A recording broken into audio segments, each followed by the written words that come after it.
when a young woman walked outside her home to investigate a strange noise. She was abducted at gunpoint. But the victim knew something about forensic evidence, and she was determined to prove she had been inside the assailant's truck. The clue she left behind and her recollection of detail led police straight to the criminal's front door. Jackson Township is just north of Canton, Ohio, home to the Pro Football Hall of Fame. It's an upscale bedroom community. Much of the area is undeveloped, especially along the old Erie Canal.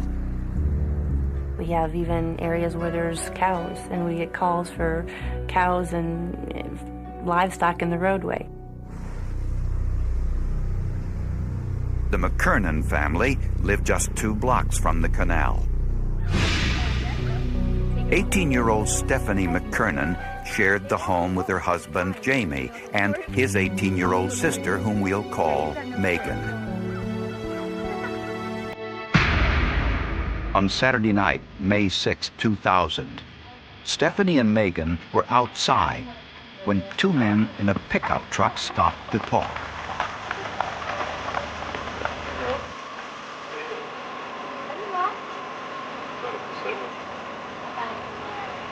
Asked us both if we were single and how old we were, and we both said that we were not available. The men were polite and, when rebuffed, drove off. A few hours later, after the women returned home, they heard a noise outside. Megan grabbed a flashlight. Stephanie picked up a can of spray paint, and both went outside.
Stephanie regained consciousness. She called police. Oh my God! I gotta get my Did you happen to get a license plate? I didn't get a license plate. I know the truck had a car on it. I think it was blue. When police arrived, Stephanie was hysterical, and she was unable to provide much detail about the crime. Police were skeptical, since the McKernan boys had numerous prior run-ins with police. They're always running their motorcycles through the yards up and down the street. They're always having a party. They're always doing something. We're always down here for something. There's got to definitely be more to this than what we know. But there was evidence at the scene to corroborate Stephanie's story. Officers found Megan's sweatshirt and sandals, along with the cover for the scope of a rifle.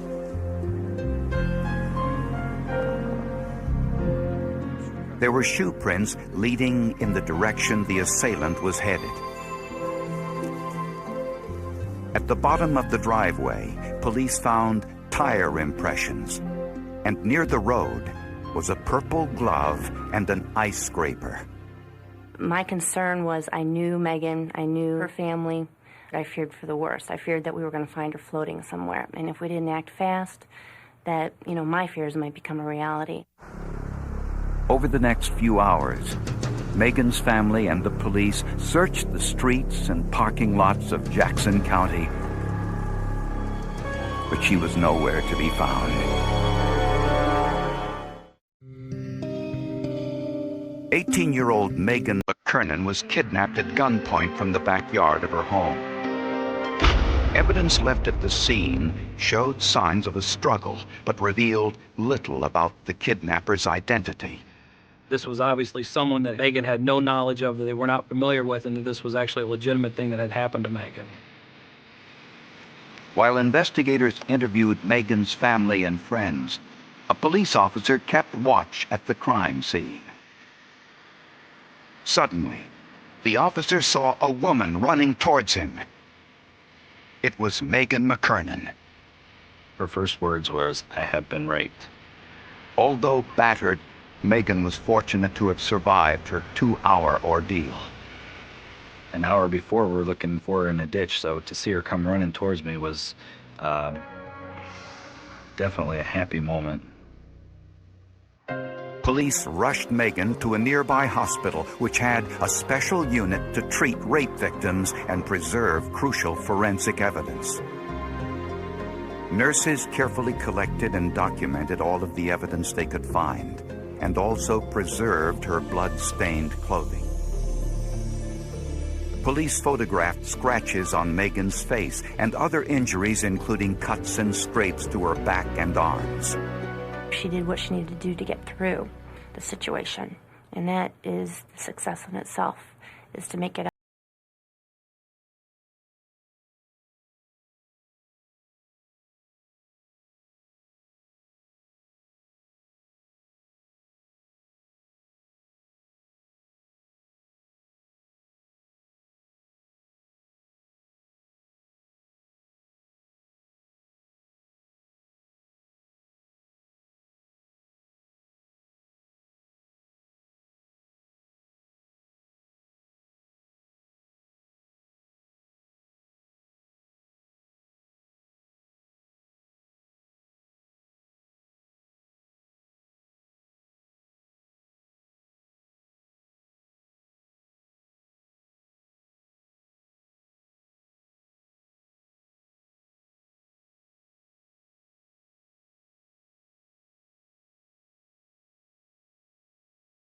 Talk to him about, don't go this way, it's faster.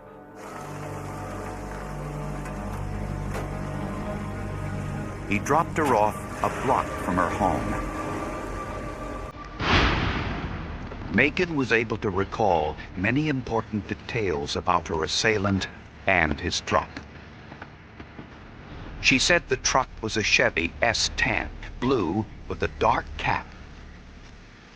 There was an air freshener with the Tweety Bird cartoon character hanging from the rearview mirror.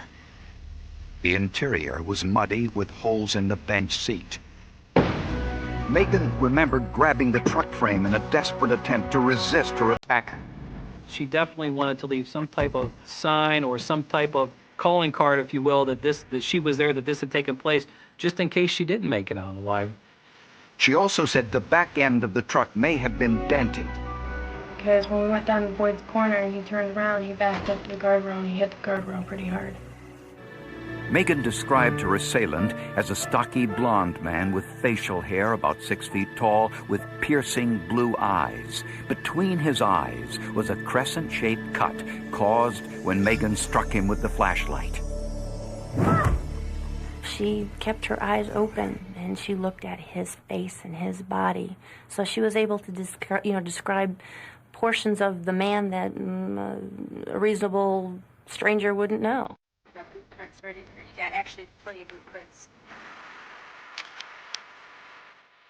Forensic scientists measured and photographed the shoe and tire impressions outside the McKernan's home. Several of the shoe impressions belonged to Megan's family, but there were a number of unidentified shoe impressions, presumably those of the assailant. At Boyd's corner, where the assault took place, police found more tire impressions and scuff marks on a guardrail. Boyd's corner is an isolated area on an abandoned road leading to a cul-de-sac. Because it was a gathering spot for teenagers, police assumed the assailant was a local man, familiar with the area. The use of a weapon also suggested this wasn't his first crime. We wanted to make sure that the person who did this to her wasn't out there hunting someone else. So we wanted to make sure the community was aware of the information. Police appealed to the community for help. A newspaper article appeared 3 days after Megan's assault, asking if anyone recognized the description of the assailant or his truck. That same day, police received an anonymous telephone call. Jackson Police Department, how may I help you? Jackson Police Department, how may I help you? An anonymous caller told police where they could find a truck similar to the one they were looking for in the Megan McKernan assault case. We go to the address that was given to us by the anonymous caller. There's the suspect vehicle. It matches perfectly. It's a blue Chevy truck with a black cap.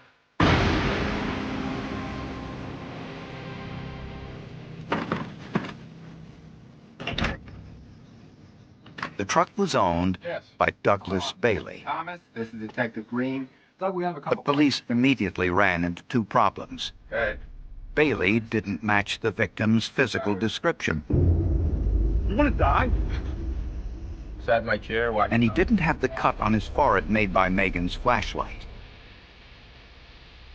Is that your truck in the driveway?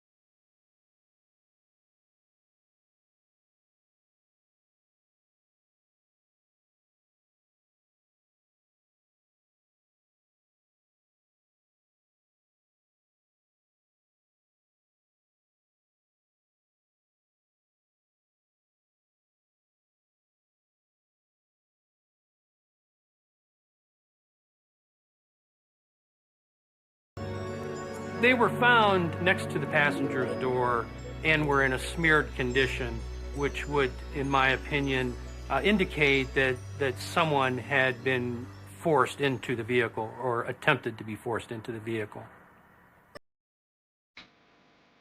Floria then compared those prints to Megan's, looking specifically for individual ridge characteristics. No two different people have ever been found to have the same fingerprints. That's based upon the individual ridge characteristics, the bifurcations, the ridge endings, the enclosures, the short ridges, which we find in a known fingerprint. Megan's fingerprints had the same ridge characteristics and spacing as the fingerprints on the truck.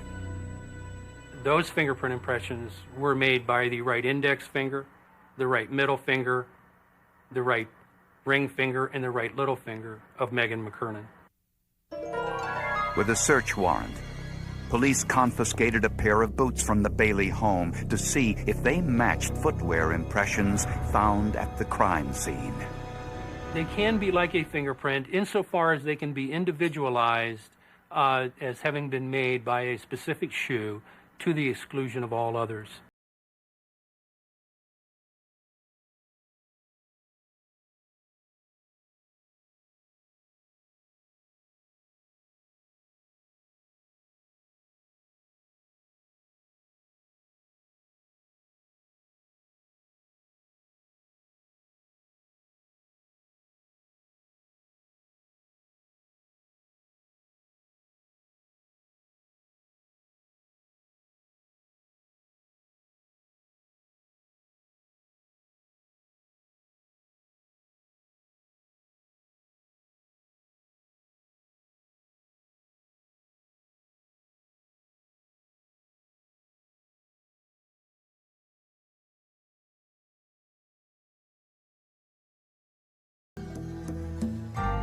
Tires also have accidental characteristics like footwear.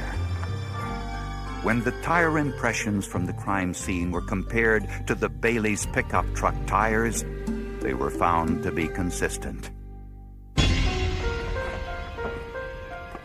There was a glove that was left at the scene. The other match was inside the vehicle itself. The truck belonged to Douglas Bailey, but the shoes did not.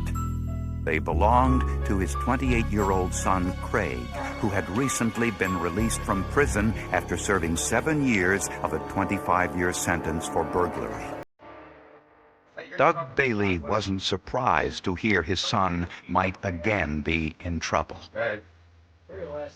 Craig Bailey was attending alcohol abuse recovery meetings at this local treatment center. They came out to the detectives and said, by the way, Craig's down at an alcohol recovery service, and if you want to go get him, that's where he's at. And that's just where the police found him. Without saying a word, he turned around, put his hands behind his back, we handcuffed him and took him out to the car. He never said a word and never questioned us as to why we were there to take him into custody. To me, that was a sure sign of someone who had committed the crime or certainly was guilty of something. And it wasn't long before police discovered that the anonymous callers were Craig's father, Doug, and his girlfriend.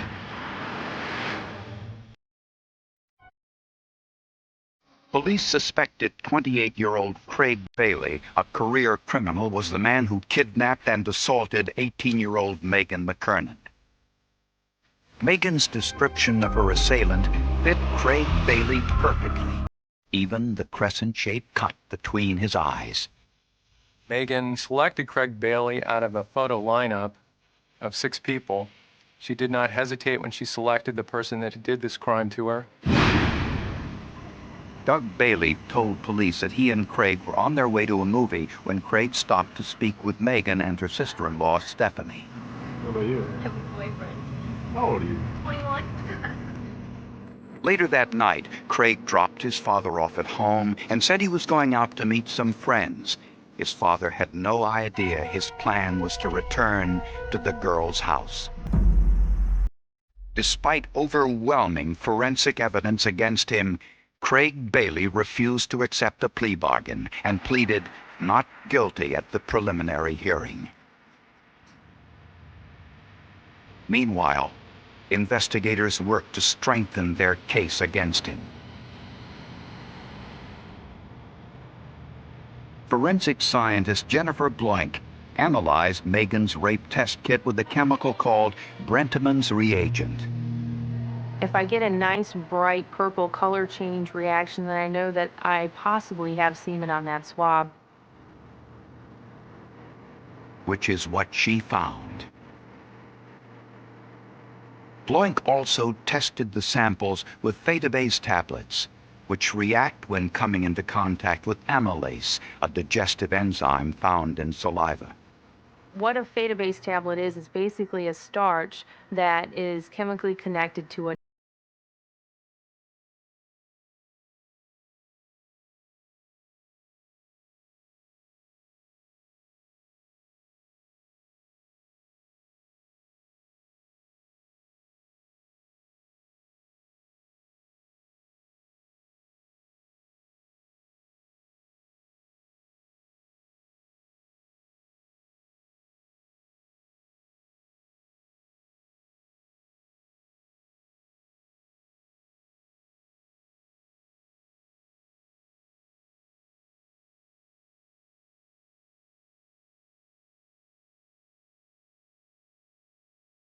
Finally, a bloodstain found in the pickup truck matched Megan's DNA.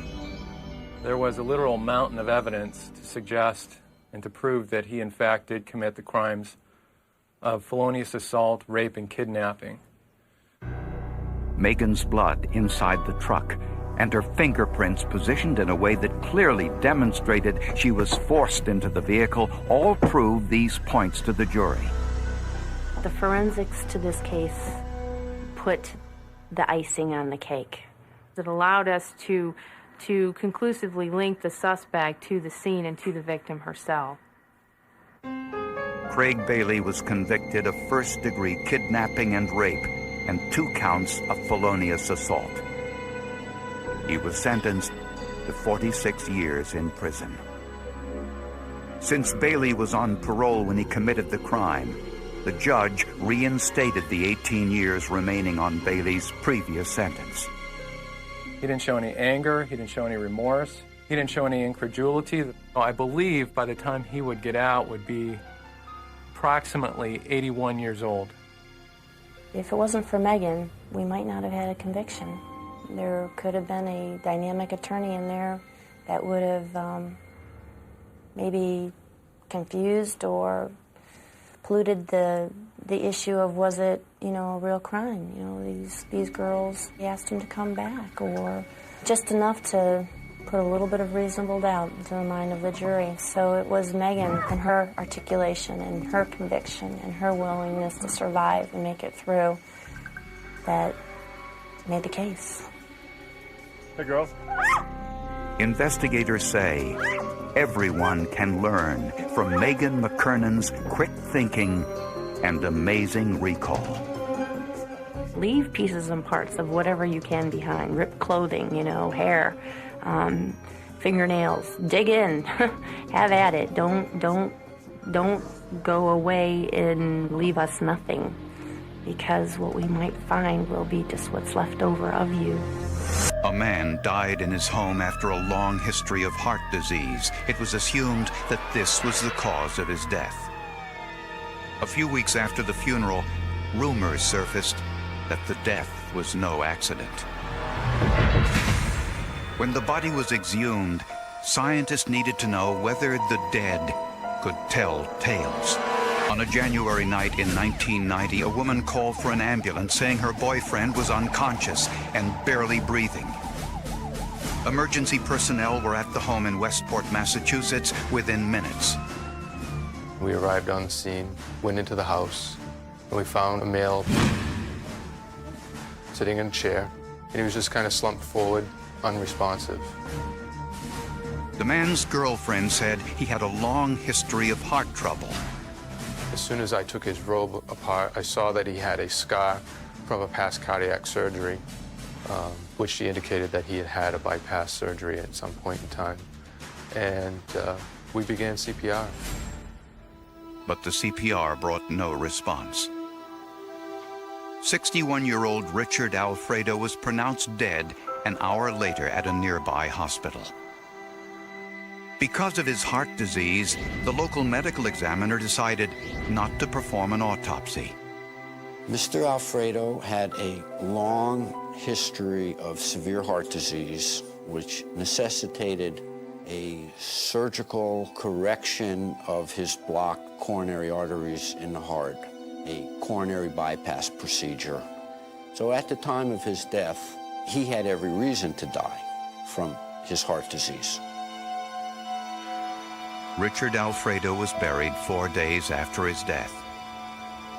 All of his assets, worth about $25,000, went to his estranged wife and children.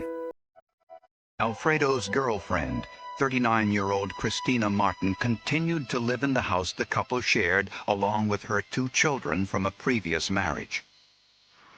Nothing seemed out of the ordinary until Westport police officer Mike Roussel started hearing rumors. We heard rumors that Mr. Alfredo's death was due to poisoning, and this was just facts that we couldn't prove at that time. It was just information, and as a police department, we had the obligation to start looking into this. The rumors emanated from some students at a nearby high school. Richard Alfredo's girlfriend, Christina Martin, had a 14-year-old daughter, Tisha, who attended Westport High School. Tisha allegedly told school friends that Alfredo had made sexual advances towards her on numerous occasions. And she admitted that she and her mother were angry about it. The teenagers were telling us Miss Martin was trying to locate anything that would take the life of Mr. Alfredo. Investigators now wondered whether they made a mistake burying the body without an autopsy.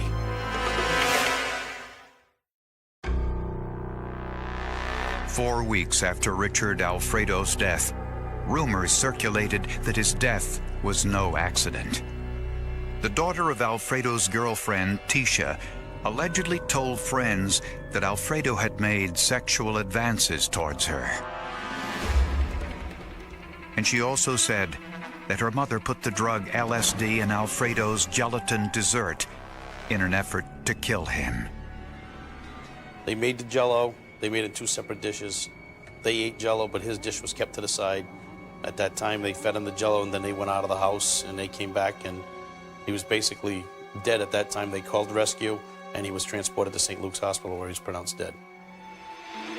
LSD is a powerful hallucinogen known on the street as acid. A dose or hit usually comes in tablets or in liquid soaked into paper. A single drop can cause hallucinations for 6 to 10 hours. We've been told by people that have taken LSD, you're seeing all kinds of different things, animals running across the room at you, things crawling up the wall, things crawling on you. So, you know, it would have put him in a position where he had no idea what was going on. And LSD can also cause a rapid increase in heart rate.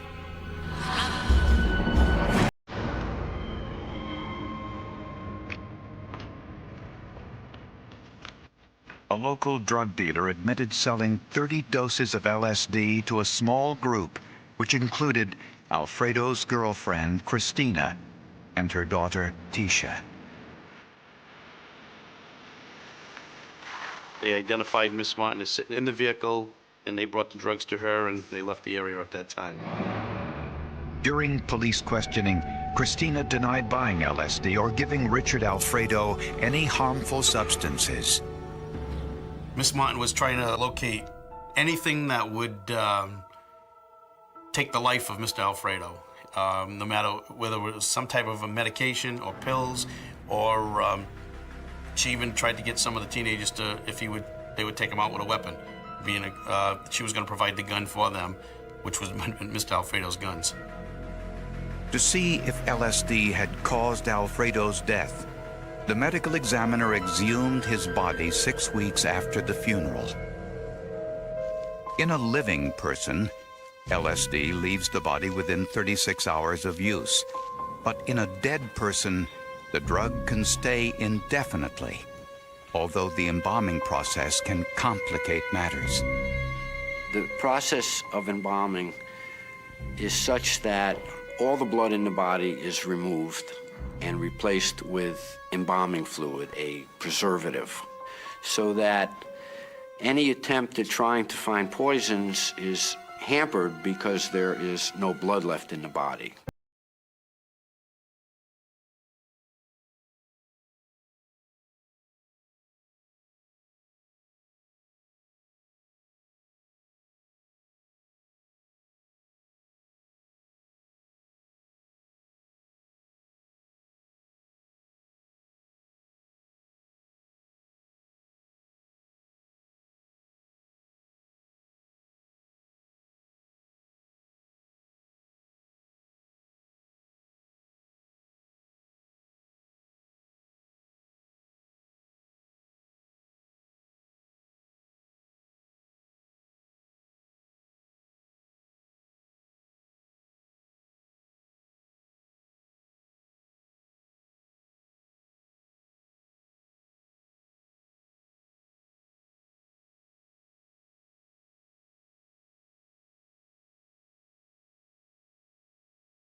Was LSD. The more important compound, as far as we were concerned, was LSD, because there are no prescriptions for LSD, and that would indicate something that would not be found except under illicit conditions.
And that's where the case stood for 7 long years. That is, until it came up for a routine appeal, where Christina's lawyer found something in the case file he wasn't supposed to see.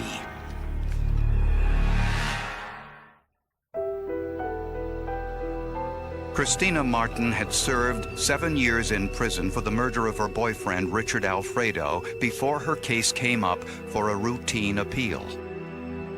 Christina's new lawyer was a public defender, Kevin Mahoney. His first task was to go to the courthouse to pick up the case file. While I was standing at the counter waiting for the evidence to be brought to me by the clerk, I struck up a conversation with the gentleman next to me who wound up being an assistant DA. He turns to me and he says, "Counsel, you're representing Miss Martin?" I said, "Yes." The assistant DA told Mahoney to look very closely at Richard Alfredo's official cause of death. Well, I was stunned that a prosecutor would make such an admission to me. I definitely took it as a red flag, and this is something I should follow through with. This was the first murder case Mahoney ever handled, and he read every page of transcript of Christina's first trial, paying particular attention to anything related to how Richard Alfredo had died.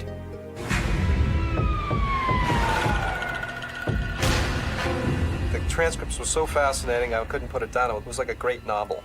At first blush, it seemed that the evidence was overwhelming, because these toxicologists, these chemists are getting in there and they're testifying that there's massive amounts of LSD. Jesus, it didn't sound good.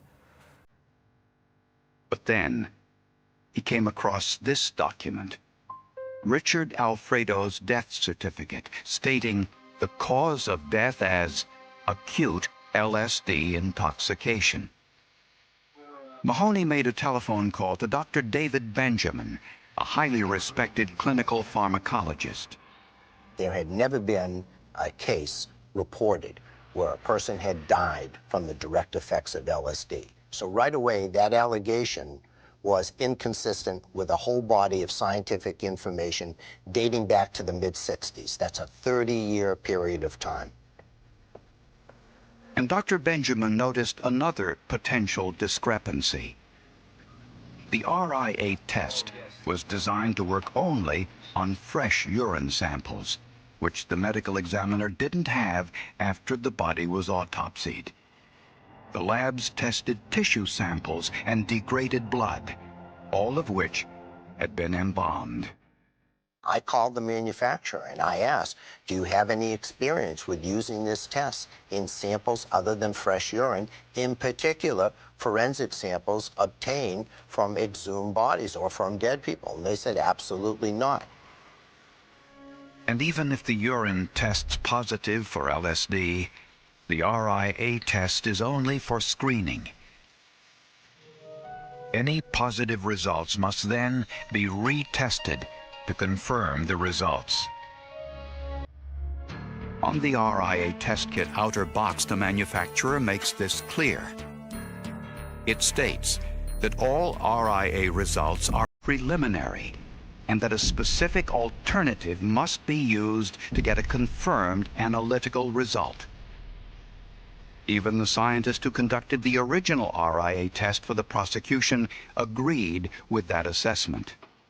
In order to say with 100% certainty that it was LSD that was present in the body, one would have to go to a confirmatory test. The gold standard, or the test that is considered to be the most dependable, is the one that's called gas chromatography mass spectrometry. For whatever reason, Christina Martin's first lawyer never questioned the test results. The defense attorney at the trial was so incompetent and his performance was so bad that the judge called him up to sidebar and asked him, "You're not doing very much examination of these witnesses. Is that intentional? Is that deliberate?"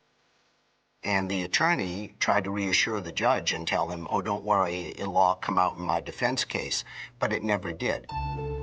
If the scientific tests were only preliminary, why wasn't a confirmatory test ever performed?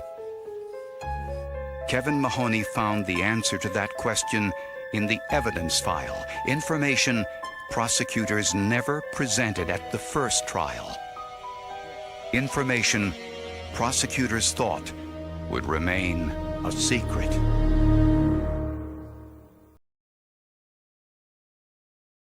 When Kevin Mahoney examined the case file from Christina Martin's first trial, he found an important piece of evidence. It was evidence that prosecutors never presented at the first trial. Prosecutors had commissioned a confirmatory test on Alfredo's tissue samples using a gas chromatograph mass spectrometer. It's a test that can identify every substance in the sample. That test detected no LSD in any of the samples. Even though they tested and retested, they were desperate to confirm what they had learned from the radioimmunoassay test, but they weren't able to do that.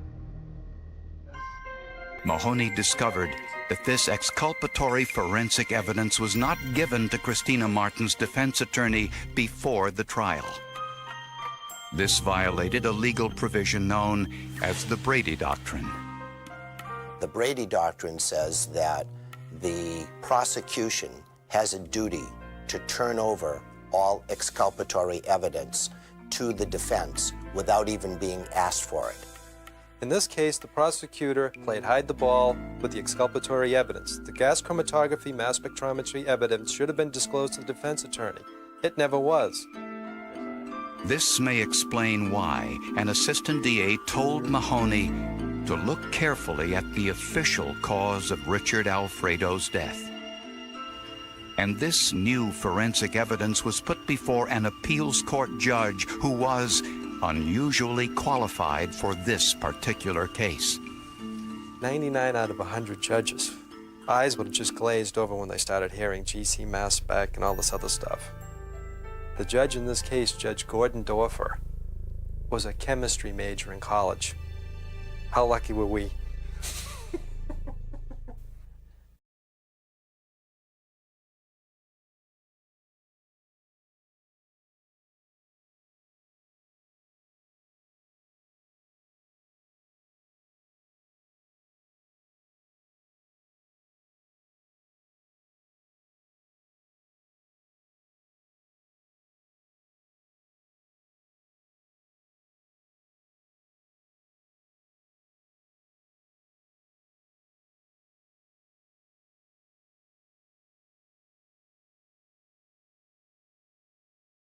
Christina Martin told the press that despite the plea bargain, she had nothing to do with her boyfriend's death.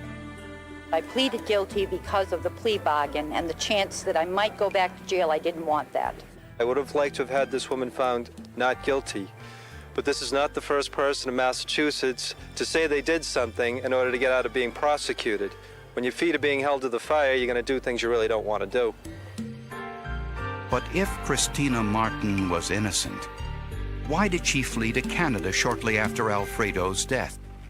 She may have had a guilty conscience about some of the things that she was thinking about doing and maybe some of the things that she had done.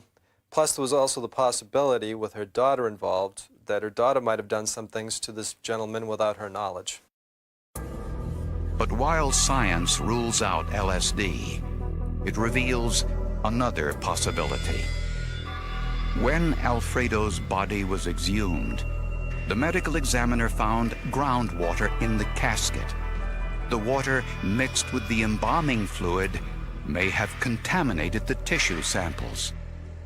Basically, LSD has a chemical structure, and that chemical structure is not unique to LSD.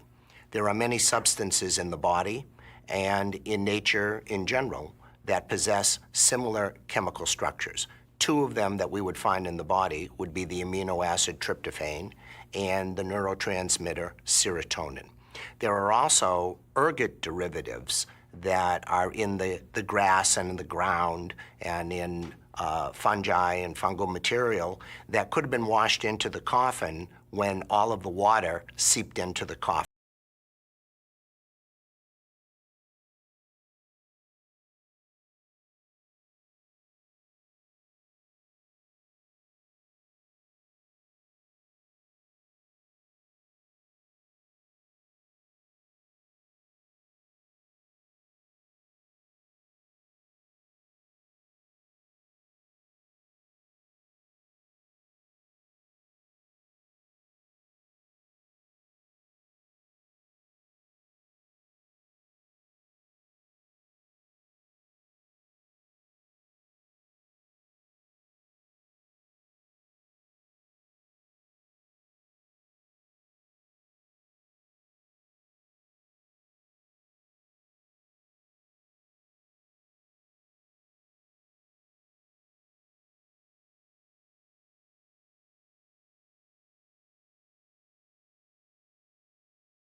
Bad science and bad ethics resulted in Miss Martin being sent to a prison cell.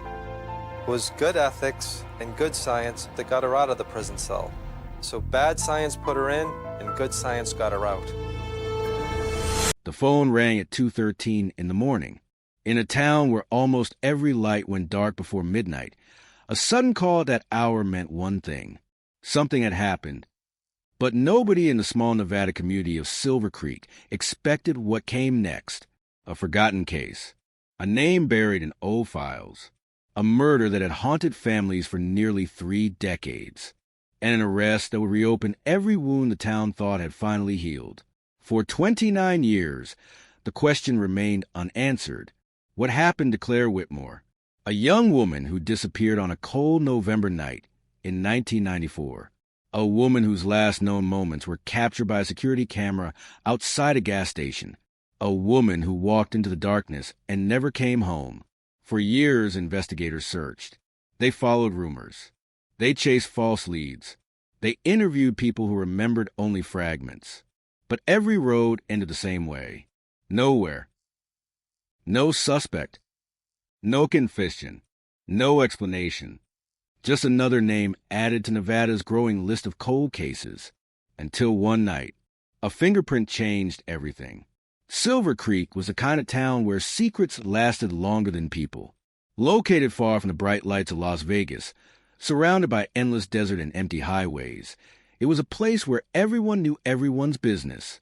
The town had one main road, one grocery store, one sheriff's office, and one memory that nobody could forget: the disappearance of Claire Whitmore. In 1994, Claire was 27 years old. She worked as a medical assistant at a small clinic outside town. Friends describe her as determined, quiet, the type of person who noticed details others ignored. She kept journals. She photographed old buildings. She collected stories from people who had lived in Silver Creek for generations. She was fascinated by forgotten things, places abandoned, people overlooked, events nobody wanted to discuss. And that curiosity would eventually lead her into the darkest mystery the town had ever known. On November 18, 1994, Claire finished her shift at approximately 8:45 p.m. Her co-workers remembered that she seemed distracted, not afraid, not upset, just focused. One nurse later told investigators Claire spent most of the afternoon making phone calls. Nobody knew who she contacted. Nobody knew why. At 9:17 p.m., Claire left the clinic. She was supposed to meet a friend for dinner. She never arrived. At 10:06 p.m., her car was found parked near an abandoned mining road outside Silver Creek. The driver's door was unlocked. Her purse was inside. Her phone was inside.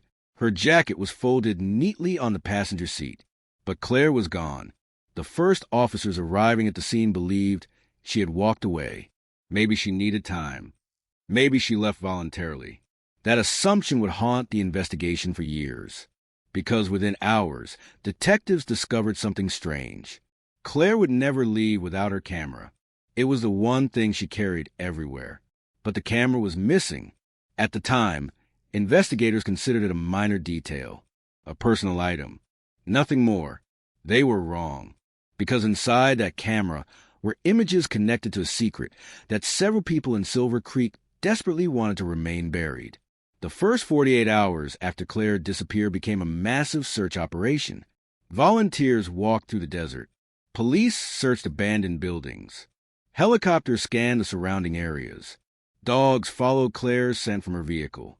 But the desert gave nothing back. No cluing, no footprints. No sign that Claire had ever left the road. It was as if she had vanished between one moment and the next. Then came the first strange discovery.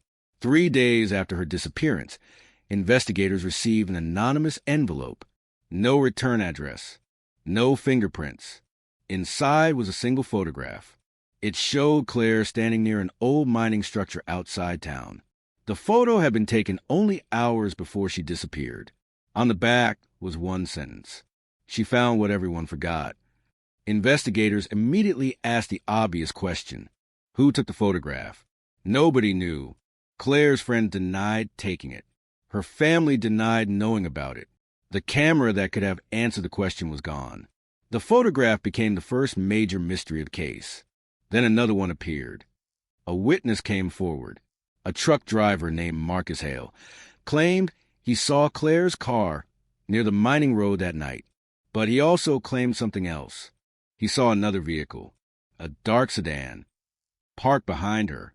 At first, detectives believed this could be the breakthrough they needed, a possible suspect vehicle, a possible witness, a possible explanation. But when they checked the road cameras from that night, the sedan was not there. The only vehicle recorded was Claire's. Marcus Hale later changed his statement. He said he might have been mistaken. The investigators marked him as unreliable. The lead disappeared, and the case began its slow transformation from active investigation into a cold case. Months passed, then years. The file became thicker, but the answers became fewer. Claire's family refused to believe she simply vanished. Her mother continued placing flowers near the mining road every November. Her brother built a small memorial beside the highway. The town remembered, but the investigation stopped moving. By 2000, the case was officially considered inactive. By 2010, most of the original detectives had retired.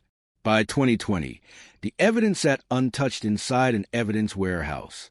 Boxes of photographs, old interviews, forgotten reports, a mystery frozen in time, until Detective Elena Vargas arrived. She joined the Nevada Cold Case Unit after 20 years working major crimes. Unlike many investigators who look for new evidence first, she looked at old mistakes. She believed cold cases were not solved because someone suddenly found a magical clue. They were solved because someone finally asked the right question. When Vargas opened Claire Whitmore's file, she noticed something immediately. The investigation had focused entirely on where Claire went. Nobody had focused on what Claire discovered. That changed everything. Vargas reviewed Claire's journals. Hundreds of pages. Most were ordinary. Notes about photographs. Stories from residents. Historical research. But one entry from November 16th, 1994, caught her attention. 2 days before Claire disappeared. The entry was short. Only one sentence. The old mine records prove someone lied. Detective Vargas stopped reading. Old mine records. That phrase appeared nowhere else in the original investigation. She searched the evidence list. There were no mine records, no documents, no files, nothing, which meant one thing. Claire had found something, and someone removed it before police ever saw it. The investigation reopened, and for the first time in nearly 30 years, detectives were no longer searching for a missing woman. They were searching for the secret she died trying to reveal. But nobody expected the next discovery, because hidden inside an old evidence box, under a stack of forgotten photographs, was something that had been overlooked since 1994. A single fingerprint. A print that did not belong to Claire. A print that did not belong to any investigator. A print connected to someone who had never been questioned. And when the identification came back from the laboratory, the entire town of Silver Creek was forced to face a truth it had avoided for decades. The person responsible had been there all along. The fingerprint report arrived at 6:42 in the morning. Detective Elena Vargas had been awake for almost 20 hours. She had spent the entire night inside the cold case office, surrounded by photographs, witness statements, and boxes of evidence that had been untouched for years. But when the laboratory technician placed a file on her desk, everything changed. The report contained only a few pages. A name, a match, a connection nobody expected. The fingerprint recovered from Claire Whitmore's abandoned vehicle belonged to Daniel Mercer. The room went silent, because Daniel Mercer was not a stranger. He was not an unknown criminal hiding somewhere in the desert. He was a familiar face, a respected member of Silver Creek, a man whose name appeared dozens of times in Claire's original investigation, but never as a suspect. Daniel Mercer had been the owner of the mining property where Claire was last seen. He had been interviewed. He had provided statements. He had even helped organize search parties after her disappearance. For nearly 30 years, the town remembered him as one of the people who tried to help find Claire. Now investigators had physical evidence connecting him to her vehicle. The question was immediate. Why? Why was Daniel Mercer's fingerprint inside Claire's car? And why had nobody discovered it in 1994? The answer was buried inside an old evidence report. When Claire's vehicle was processed, investigators collected several fingerprints. Most were incomplete. Some belonged to Claire. Others belonged to people who had searched the vehicle after it was discovered. But one print was marked as unidentified partial. The original detective assigned to the case noted that the fingerprint was too damaged for comparison. Technology in 1994 had limitations. The evidence was stored, forgotten, and eventually buried beneath thousands of other cases, until modern forensic systems reopened the possibility. A fingerprint that had been meaningless for decades suddenly became the strongest clue in the investigation. Detective Vargas immediately pulled Daniel Mercer's background. At first glance, nothing seemed unusual. Born in Nevada, local businessman, former mining consultant, community volunteer, no criminal record, no history of violence, a man people trusted. But when investigators looked deeper, they found something strange. Daniel Mercer had changed his story several times during the original investigation. The first interview occurred 2 days after Claire disappeared. He told detectives he had never seen Claire before, but a week later, he admitted they had met. He claimed she visited his property asking about old mining history. Then, months later, he said he barely remembered their conversation. Small changes, small contradictions. Nothing enough to accuse him, but enough to raise questions. Questions nobody asked in 1994. Detective Vargas found another detail. Claire's journal mentioned a meeting with someone who knew the old mining records. The name was missing. The page had been torn out. Only 3 words remained. He knows everything. Investigators believe Claire had been planning to meet someone on the night she disappeared. Now, they had a possible identity. Daniel Mercer, the man who owned the land, the man who knew the records, the man whose fingerprint was found inside her car. The investigation moved quickly. Detectives returned to Mercer's old property, the abandoned mining area where Claire's vehicle had been discovered. For years, the site had been searched. But this time, they were looking for something different. Not a body. Not physical evidence. A connection. Inside an old storage building, investigators found a hidden room behind a false wall. The room was small, almost impossible to notice. Inside were boxes of documents, old mining reports, financial records, maps, and photographs. Some dated back to the 1960s, others from the weeks before Claire disappeared. The discovery shocked investigators, because among the photographs was one of Claire, taken on November 18, 1994, the night she vanished. She was standing inside the mining building, holding a folder, talking to someone. The image was damaged. The person's face was cut off, but investigators recognized the clothing. A dark jacket, work boots, a silver watch. The same description given by another witness years earlier, a witness whose statement had been dismissed. The witness was an elderly woman named Evelyn Price. In 1994, she told police she saw Claire arguing with a man outside the mine, but detectives considered her unreliable. She was 82 years old. She had poor eyesight. Her statement was ignored. Now, 30 years later, investigators returned to find her. Evelyn was still alive, 91 years old, living in a small retirement community outside Reno. When Detective Vargas showed a photograph, Evelyn immediately recognized a man. She did not hesitate. She simply whispered, "That's him." "Who?" Evelyn looked at the image, then looked at Vargas. Daniel Mercer, the witness who had been ignored for decades, suddenly became the most important person in the investigation. Evelyn revealed something else. She said Claire was not afraid during the argument. She was angry. She heard Claire say, "You promised you would show me the records." Daniel Mercer responded, "You don't understand what you're opening." Those words changed the case, because they suggested Claire and Daniel were not strangers. They knew each other. They had planned a meeting, and Claire believed Daniel had information. But why? What were the records? The answer came from the hidden documents. The mining records revealed something the town had never known. In 1978, the Silver Creek Mining Company reported a major environmental accident. Official records stated it was a minor equipment failure. Nobody was injured. No serious damage occurred. But the hidden documents told a different story. A collapse inside one of the tunnels had trapped workers underground. 3 men died. The company covered it up. The records were altered. The deaths were never reported properly. The families of those workers never received the truth. And Daniel Mercer knew. He had been involved in the cleanup.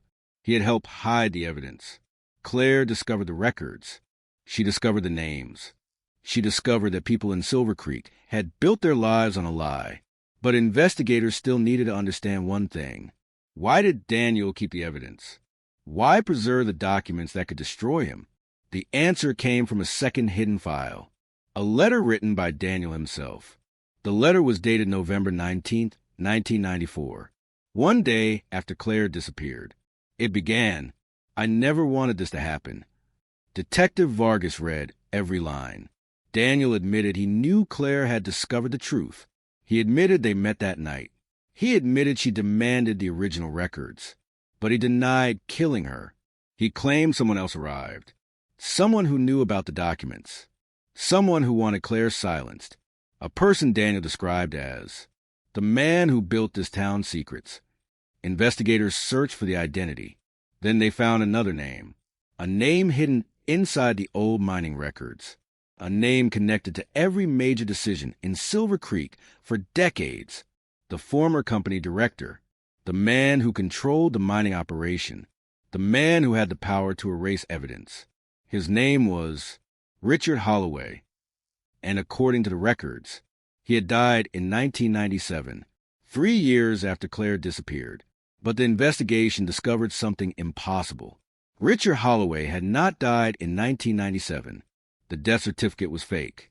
The burial records were incomplete. Someone had created a false ending. And now detectives had one more question. If Richard Holloway was alive, where had he been hiding? Because the answer would reveal the darkest secret Silver Creek had ever kept. For 29 years, Silver Creek believed Richard Holloway was dead. His name was carved into local history. His photograph hung inside old company buildings. His contributions were mentioned at community events. People remembered him as the man who built the mining industry that kept the town alive. A businessman, a leader, a respected figure. But Detective Elena Vargas was beginning to understand something important. In cold cases, the people who appear the most untouchable are often the people nobody looks at closely enough. Richard Holloway was not dead. He had disappeared. And there was a difference. A dead man cannot hide. A living man can. The discovery of the false death records changed the investigation overnight. Detectives reopened every document connected to Holloway. The official story was simple. Richard Holloway suffered a heart attack in 1997. He died at a private hospital outside Reno. His funeral was small. His family requested privacy. No public viewing. No photographs. No questions. At the time, nobody found it unusual. A wealthy businessman. An older man. A private family. But when investigators examined the records again, they found cracks. The hospital listed a doctor who had retired 2 years earlier. The funeral home listed an employee who never worked there. The burial location existed on paper, but no grave could be found. The entire death had been carefully constructed. Someone wanted the world to believe Richard Holloway was gone, and someone had succeeded, until Claire Whitmore's disappearance reopened the past. Detective Vargas gathered every person connected to Holloway, former employees, business partners, family members. Most claimed they had no idea where he went, but one name appeared repeatedly, a former accountant named Martin Bell. Bell worked for the mining company from 1975 until 1996. He handled finances, parole, internal documents, the kind of information nobody wanted exposed. When investigators found him, he was living quietly in Arizona. He agreed to speak. But before answering any questions, he asked one thing. Did you find photographs? Detective Vargas froze. What photographs? Bell looked away. The ones Claire took. That answer revealed something investigators had not known. Claire's missing camera was never just a personal item. Several people had been searching for it. For years, Bell explained that Richard Holloway knew Claire had evidence, not just documents. Photographs. Pictures proving the cover-up. Pictures showing meetings. Payments. Hidden agreements. Claire had accidentally captured something much bigger than a mining accident.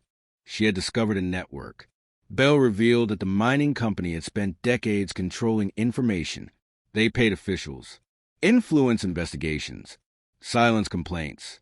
But one document was more dangerous than all the others. A financial ledger. A hidden record showing every payment made to keep the secret buried. The ledger had disappeared in 1981, years before Claire vanished. Nobody knew where it went until Claire found it. Detective Vargas returned to the hidden mining room, the place where Daniel Mercer stored documents. She searched through everything again. Then she noticed something. A gap. One empty space on the shelf. A place where a folder had been removed. The label was still visible. Only 2 words remained. Payment records. The ledger was missing. Someone had taken it recently, meaning someone knew investigators were getting close. The cold case was no longer a historical investigation. It was active. Someone was still protecting the truth. That same night, Detective Vargas received a call. No caller identification. No voice. Only a recording. An old voice. Distorted. Almost impossible to recognize. But one sentence was clear. Stop looking for the dead. The recording ended. Then another message arrived. A photograph. A picture of Detective Vargas standing outside the evidence building. Taken earlier that day. Someone had been watching her. The investigation suddenly became personal. The next morning, Vargas requested protection, but she refused to slow down because she now understood the pattern. Every person who got close to the truth received the same warning. Rachel, Emily, Claire, now her. The difference was she was still alive. The search for Richard Holloway intensified. Federal investigators joined the case. They traced financial activity connected to his old companies. The trail went through multiple states. Nevada, Utah, Colorado, Oregon. Everywhere they searched, they found the same thing. A shadow identity. A person moving money. A person buying property. A person living quietly under another name. Then the breakthrough came from a simple document. A vehicle registration. A truck purchased 12 years earlier. Registered to a man named Robert Hale. The address was a remote property outside Carson City. The photograph attached to the driver's license showed an older man. Gray hair. Different appearance. But facial recognition software produced a match. Richard Holloway. Alive. Living under another name. The man who had supposedly died 27 years earlier was living less than 200 miles from the town where his secrets began. Federal agents surrounded the property before sunrise. But when they entered, Richard Holloway was gone. The house was empty. No furniture. No personal belongings. No photographs. Nothing. Except one room. A locked office. Inside were hundreds of files. Newspaper articles about Claire Whitmore. Articles about the 1978 mining accident. Copies of police reports. Photographs of investigators. And one disturbing item. A wall covered with names. Every person connected to the case. Every person who knew something. Every person who could threaten him. At the center of the wall was one photograph. Claire Whitmore. Underneath her picture were 3 handwritten words. She knew too much. But the most shocking discovery was hidden inside a desk drawer, a small envelope.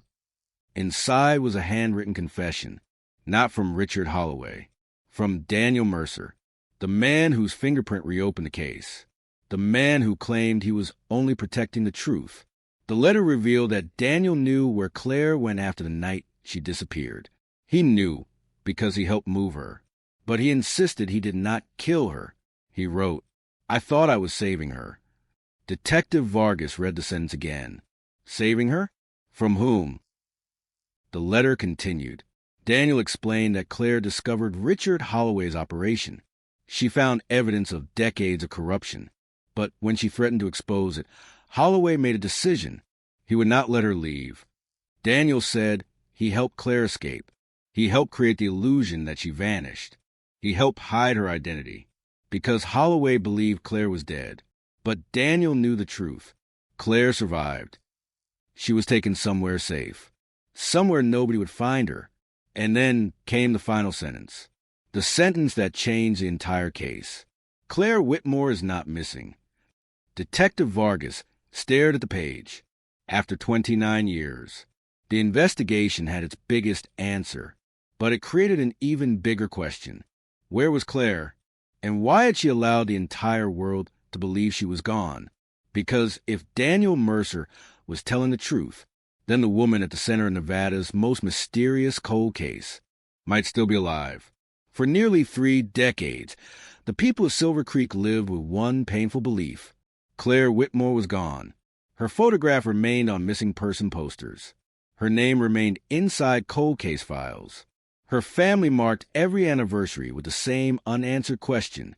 Where did she go?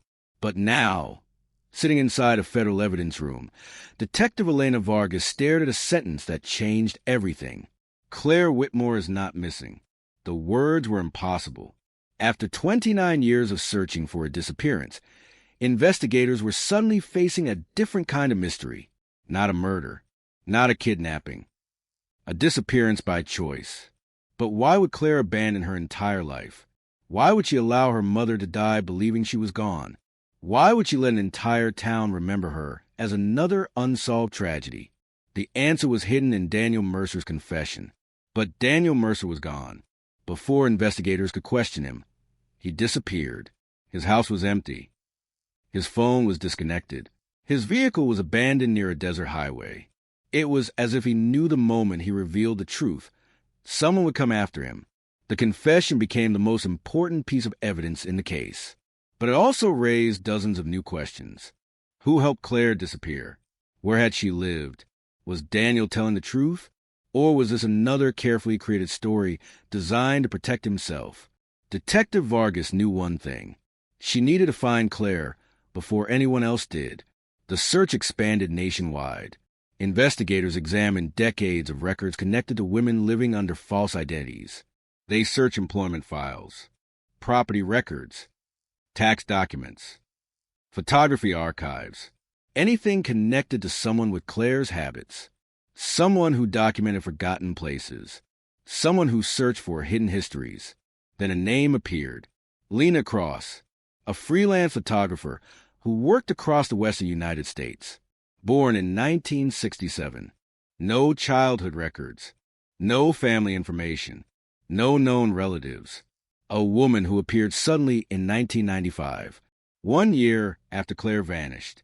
At first, investigators thought it was a coincidence. Then they found the photographs, hundreds of them, abandoned mines, old railroad towns, forgotten industrial sites, the exact subjects Claire had always photographed. Detective Vargas requested copies of Lena Cross's archive work.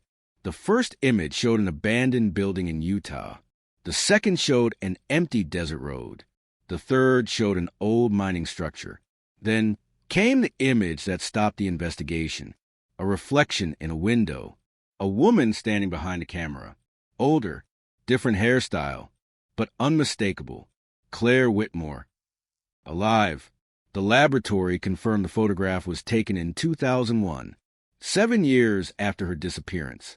The impossible was no longer a theory. Claire survived, but she was still hiding. The question became, who was she hiding from? Investigators traced Lena Cross's movements. She never stayed in one place longer than a few years. Utah, Colorado, Oregon, Washington, always moving, always photographing, always searching through forgotten locations. It was not random. Claire was continuing her investigation, even after disappearing. She was still looking for something. The answer came from an old interview. A librarian in Oregon remembered Lena Cross. She said Claire visited the archive every year, always asking about the same subject. A mining company from Nevada, the same company connected to Richard Holloway, the same company connected to the hidden documents, the same company connected to her disappearance. The librarian remembered one strange detail. Claire always asked about one missing file, a file called the Holloway Archive. According to old records, the archive contained decades of private company information, financial transactions, secret agreements, names of officials, but it vanished in 1994, the same year Claire disappeared. Detectives realized something. Claire had not been running away. She had been collecting evidence. The disappearance was not the end of the investigation. It was the beginning of a secret investigation that lasted nearly 30 years. The next breakthrough came from a handwritten note found inside Richard Holloway's abandoned office. The note was dated 3 weeks before Claire disappeared. It contained only one paragraph. She found the archive. She understands what it means. If she releases it, everything collapses. The note was unsigned, but the handwriting matched Richard Holloway. It proved he knew Claire was dangerous, but it did not explain one thing. Why was Claire still alive? Detective Vargas returned to Daniel Mercer's confession. She studied every sentence, every detail. Then she noticed something. Daniel never said he saved Claire. He said, "I thought I was saving her." The wording mattered because it suggested Daniel did not know the full truth. Maybe he helped her escape, but maybe someone else controlled what happened afterward. Someone who had been protecting Claire. The investigation turned back to the night of November 18th, 1994, the night Claire disappeared. New technology allowed detectives to enhance old surveillance footage from the gas station near the mining road. The original investigators had reviewed it only briefly. The quality was poor. The footage showed Claire's vehicle passing at 9:42 p.m. Nothing unusual, but modern enhancement revealed something hidden. A second vehicle followed her, a dark sedan, the same type of vehicle Marcus Hale described, the same vehicle investigators dismissed 29 years earlier. The sedan stopped behind Claire's car. A man exited. He approached her. Then something unexpected happened. Claire did not appear afraid. She recognized him. They spoke for several minutes. Then Claire entered the sedan willingly. The vehicle left. Her own car remained behind. For years, investigators believed Claire vanished into the desert. The truth was different. She left with someone she trusted. The question was, who? The image was enhanced. The driver's face was unclear, but one detail was visible. A ring, a silver ring with a distinctive symbol. Detective Vargas immediately recognized it. The same symbol appeared in the hidden mining documents. The same triangle symbol Claire photographed. The symbol of the organization that protected Holloway's secrets. The person driving the car was not a random suspect. He was connected. The investigation moved deeper. The ring symbol led detectives to an old private group known as the Silver Creek Preservation Council. Officially, it was a historical organization. Unofficially, it had controlled local information for decades. Members included business owners, former officials, law enforcement officers, people who had influence, people who could make problems disappear. And one name appeared on every historical membership list, a name nobody expected, a name that shocked Detective Vargas, because it belonged to someone who had helped investigate Claire's disappearance in 1994.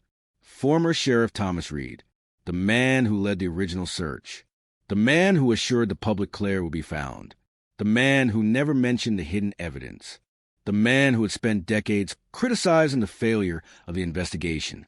Now detectives discovered something terrifying. Thomas Reed was not investigating the secret. He was protecting it. And when investigators searched his old records, they found a final clue, a photograph taken in 1995, 1 year after Claire disappeared. The image showed Thomas Reed standing outside a cabin.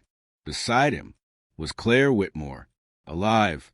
The cold case that shocked Nevada for 29 years had just revealed its darkest truth.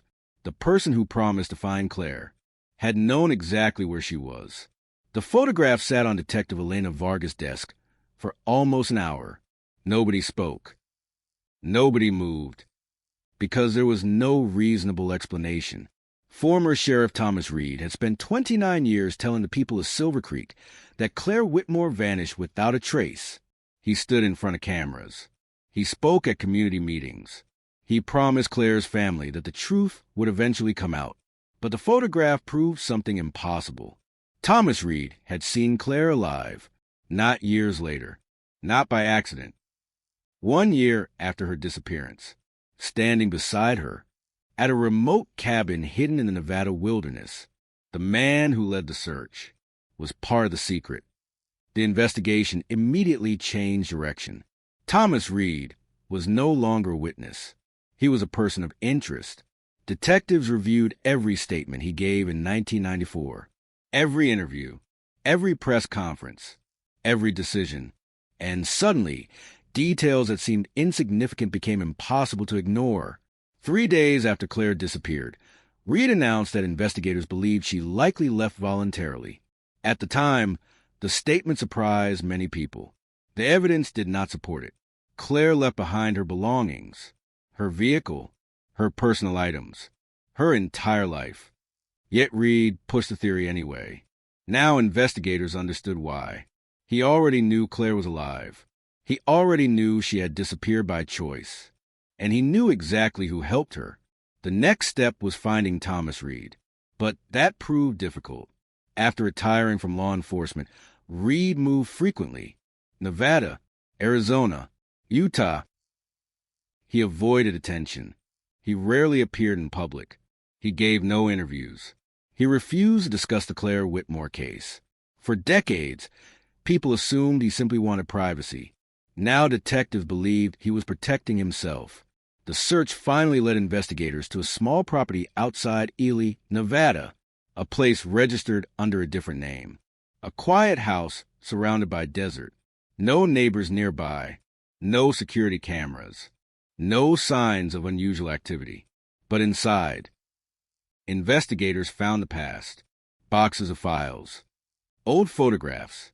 Personal journals. And dozens of pages connected to Claire. Thomas Reed had kept his own archive. He had never forgotten the case. He had preserved it. Inside one folder was a handwritten timeline, not an official police report, a private record. The first line read, "Claire knows too much." The entries continued. Thomas Reed documented every major moment after Claire disappeared, where she moved, who helped her, who contacted her, who searched for her. It was not the record of an investigator. It was a record of someone managing a secret. Then detectives found a photograph, the same cabin from the image. But this one was different. It showed 3 people, Claire, Thomas Reed, and Richard Holloway, the man who was supposed to be dead, the man who controlled the mining operation, the man investigators believed was behind the entire conspiracy. All 3 were alive. All 3 were together. The date on the photograph changed everything. March 1995. For months after Claire vanished. The disappearance was not a random event. It was a planned operation. But why would a sheriff help hide the person he was supposed to find? The answer was buried in Thomas Reed's journal. He wrote about the Silver Creek Preservation Council, the secret organization connected to the mining company. According to Reed, the council had existed for decades. Its purpose was simple: control. They controlled information. They controlled investigations. They controlled the people who could expose them. But Reed also revealed something unexpected. He was not a founding member. He joined because he was afraid. In the late 1980s, Reed discovered that several old cases had been manipulated, missing evidence, changed statements, lost reports. He tried to investigate. Instead, he was threatened. The council showed him what happened to people who challenged him. His career could disappear. His family could become targets. His reputation could be destroyed. So Reed made a choice. He stayed inside. He watched. He waited. And when Claire discovered the truth, he faced the same decision again. Protect the system, or protect the person who found it. The journal revealed that Reed chose Claire, but not because he was a hero, because he knew what would happen if Holloway controlled her. He believed the only way to keep Claire alive was to make everyone believe she was dead, including her family, including the public, including investigators. It was a terrible choice, but Reed believed it was the only one. The problem was, he never told anyone, not even Claire's family. Detective Vargas struggled with the discovery because the truth was no longer simple. The people involved were not just criminals and victims. They were people making impossible choices, people hiding secrets, people trying to survive. But one question remained unanswered. Where was Claire now? The photograph proved she survived in 1995. The records proved she lived under another name. But after 2001, she disappeared again. The trail ended until investigators found a final clue inside Thomas Reed's house. A small notebook hidden beneath a floorboard. The last entry was dated only 6 months earlier. Thomas Reed had continued tracking Claire, even after 20 years. The entry read, "She is preparing to return." Detective Vargas stared at the words, "Return." Not contact. Not reveal. Return. The next pages contained coordinates. A location in northern Nevada. An abandoned research station. A place that once belonged to the mining company. Investigators arrived before sunrise. The building had been empty for years. Dust covered the floors. The windows were broken. The rooms were abandoned. But inside one office, they found something impossible. Fresh photographs. Recent documents. A computer. Someone had been living there. Someone had been waiting. The computer contained hundreds of files. Research about Silver Creek, the mining company, the Preservation Council, and one folder labeled, "The Final Release." Inside were scanned documents, photographs, recordings, everything Claire had collected over 30 years, the evidence she disappeared to protect. But there was one more file, a video, recorded only days earlier. Detectives pressed play. The screen showed an older woman sitting in a dark room, gray hair, tired eyes, but unmistakably familiar. Claire Whitmore, alive. Older, but alive.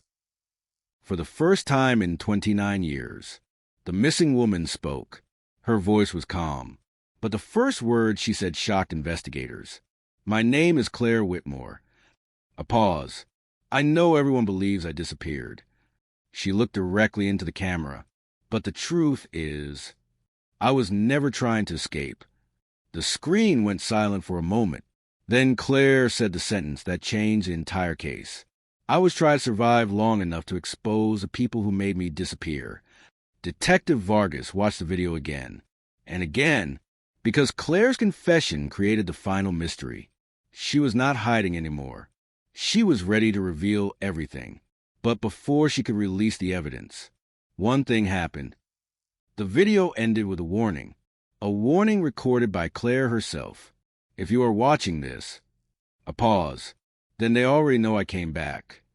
And in the final seconds of the recording, Claire looked away from the camera. Someone had entered the room. Her expression changed. Fear appeared for the first time. Then the screen went black. The cold case was no longer about finding Claire Whitmore. She had been found. Now investigators had to answer the question that had haunted Silver Creek for nearly 3 decades. Who was trying to stop her from finally telling the truth? The video ended at 3:17 in the morning. The screen went black. But nobody inside the investigation room moved. Because for the first time in 29 years, Claire Whitmore was no longer a photograph on a missing poster.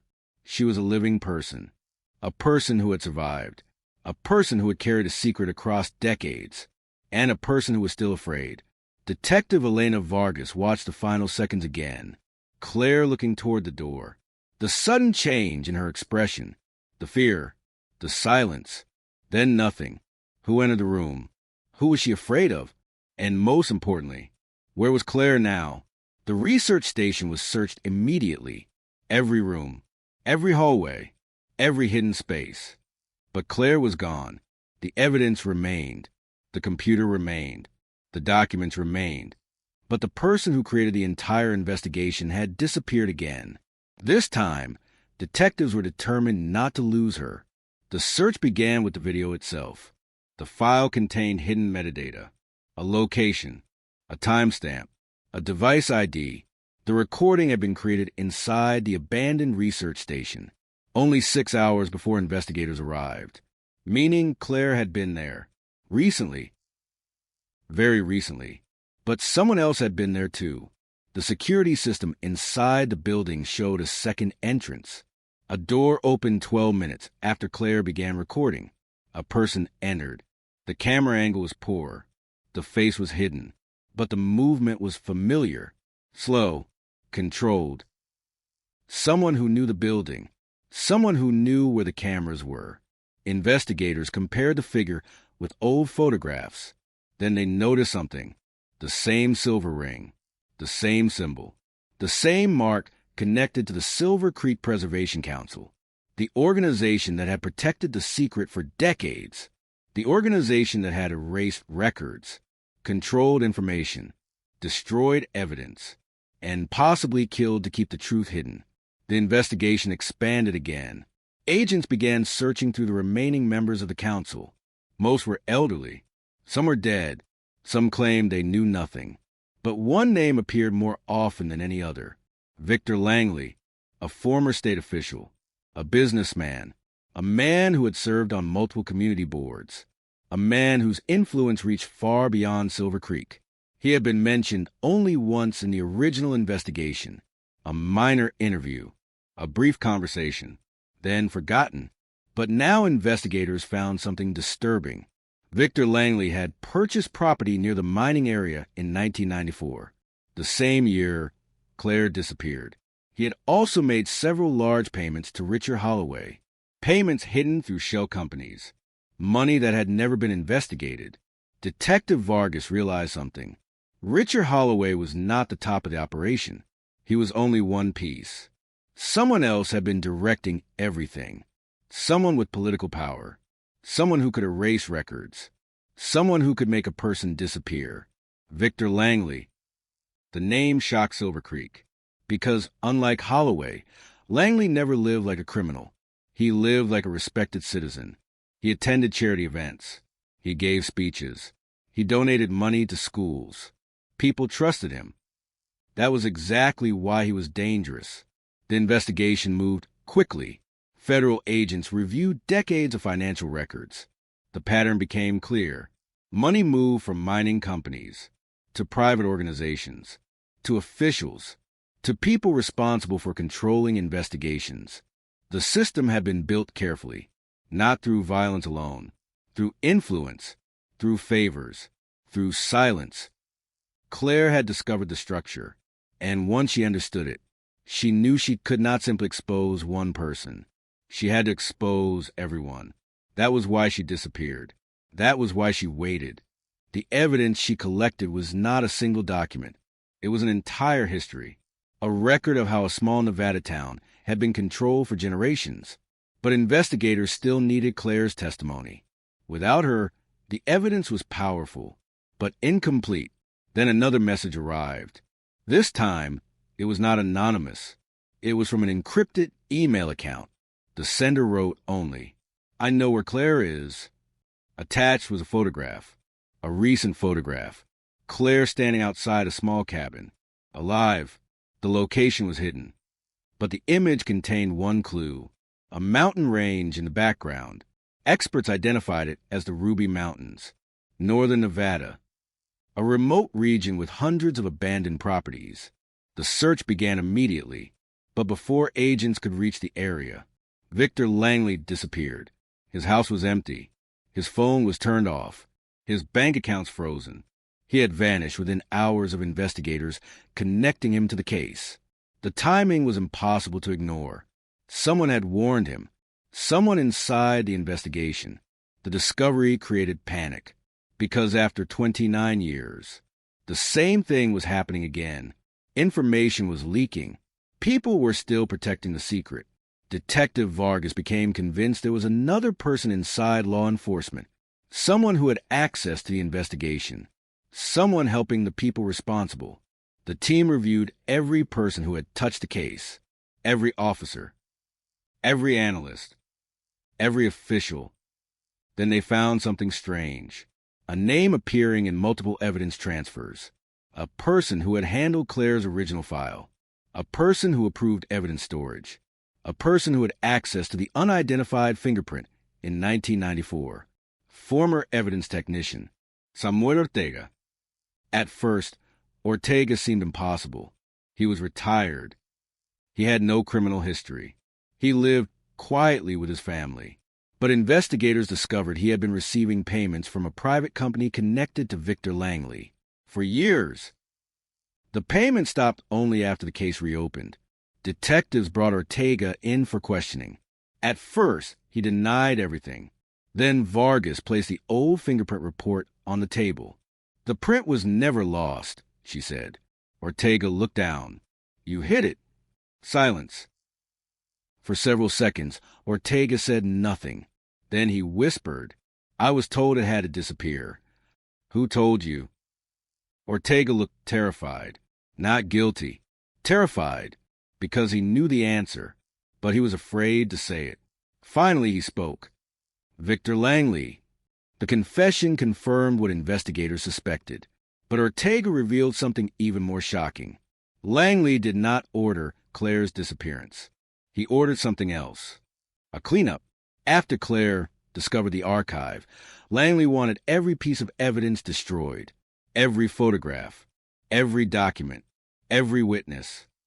But one person refused. Thomas Reed, the sheriff who secretly helped Claire escape. The man who protected her. The man who carried the guilt for decades. Ortega revealed one final detail.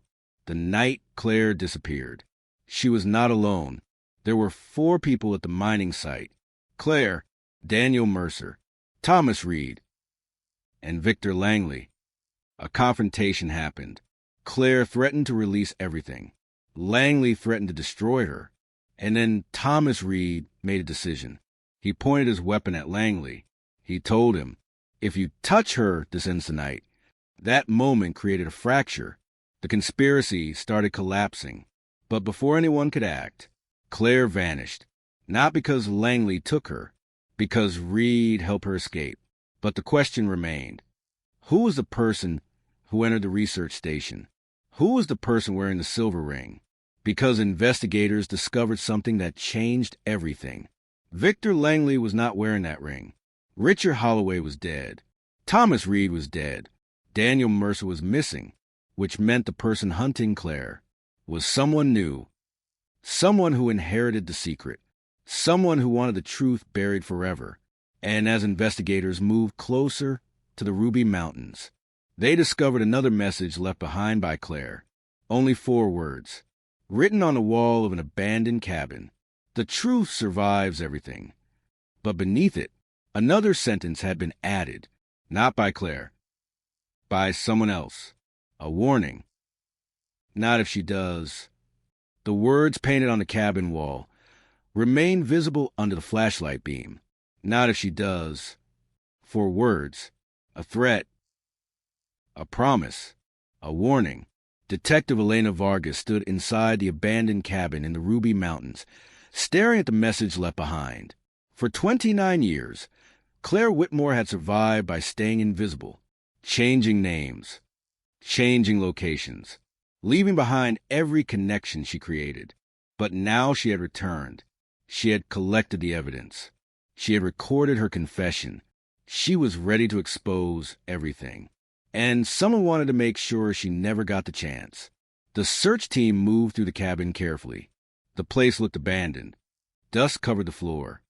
Old furniture sat untouched. The fireplace was cold. But investigators noticed something immediately. Someone had been there recently. A coffee cup on the table. A blanket folded on a chair.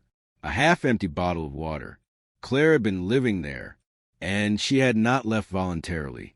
Inside a small bedroom, investigators discovered another hidden compartment. Behind a wooden panel was a metal case.